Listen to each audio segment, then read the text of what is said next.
Urbanizacija. Jūs galite manęs paklausti. Bet kas yra urbanizacija? Labai paprasta.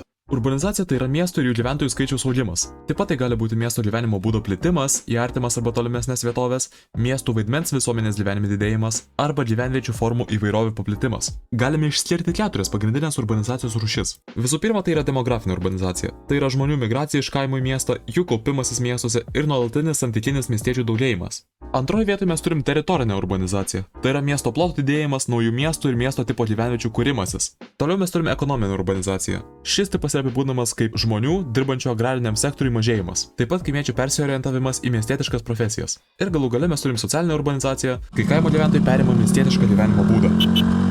O kada jį prasidėjo? Techniškai urbanizacijos pradžią galime sieti su pirmųjų miestų atsiradimu, tačiau urbanizacijos pagrindas buvo pramonės revoliucija, kai sparčiai pradėjo plėstis miestai. Jeigu kalbame apie gyventojų skaičiaus miestuose augimą, vadinasi, jam įtakos turi daryti tam tikros priežastys. Būtent jos yra vadinamos stumiantieji ir traukiantieji veiksniai.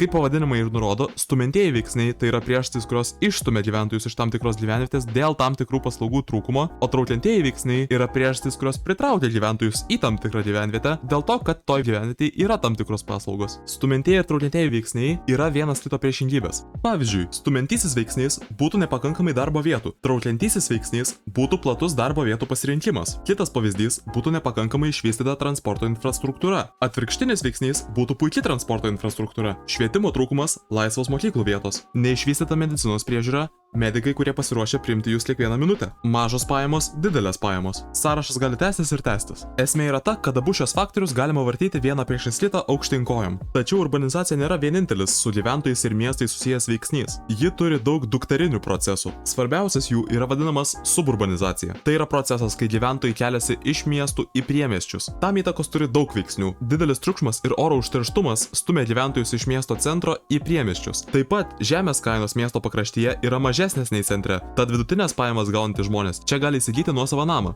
Pramonės įmonės yra iškeliamos iš miesto centro į priemiesčius. Tai dažniausiai vyksta atnaujinant ir modernizuojant senas pramonės įmonės. Taip pat vis daugiau didelių prekybos centrų atsiranda priemiesčių zonoje. Jeigu urbanizacija yra miestų gyventojų augimas, vadinasi turi būti procesas, kuris reiškia kaimo gyventojų augimą. Būtent jis yra vadinamas ruralizacija. Šiek tiek liūdnesnis veiksnys yra pseudo-urbanizacija. Tai yra procesas, kai ties didžiausiais neturtingų šalių pasaulio miestais auga lūšnynai. Į juos keliasi neturtingi gyventojai iš kaimo vietovių, atsinešdami ten ir savo gyvenseną. Todėl neretai urbanizuotumo lygis tose šalise nepatikimas ir neatspindintis realybės. Taip pat urbanizacijai svarbus procesai yra dezurbanizacija, dar kitaip vadinama kontrurbanizacija. Tai yra kelimasis iš miestų ir miestų mažėjimas. Gentrifikacija. Tai yra procesas, kai privatūs verslai investuoja į mirusio rajono atnaujinimą, tai paversdami jį miesto traukos centru. Reurbanizacija yra gyventojų grįžimas gyventi į miestus, dažniausiai atgavus miesto patrauklumą. Pakalbėkime apie aglomeraciją. Tai yra sąvoka turinti dvi reikšmes. Visų pirma, tai yra miestas su aplink jį prisišlėjusiamis gyvenvietėmis.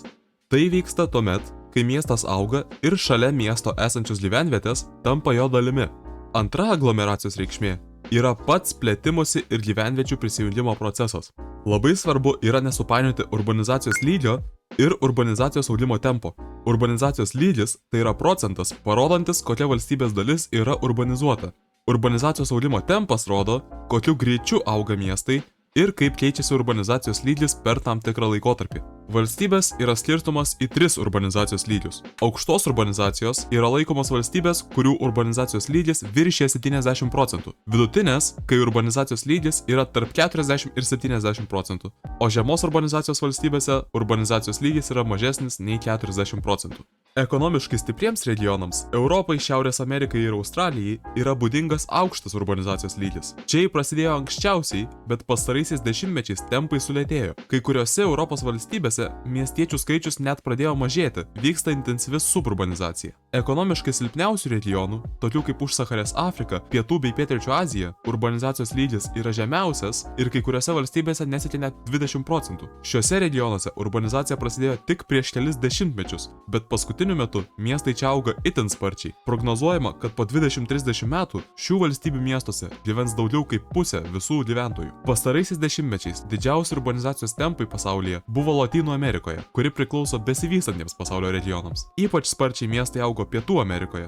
Dabar, pagal vidutinį urbanizacijos lygį, šis žemynas aplenkia net Europą. Dabar visa urbanizacija su savo procesais turėtų būti žymiai iškesnė. Ačiū Jums, sėkmės.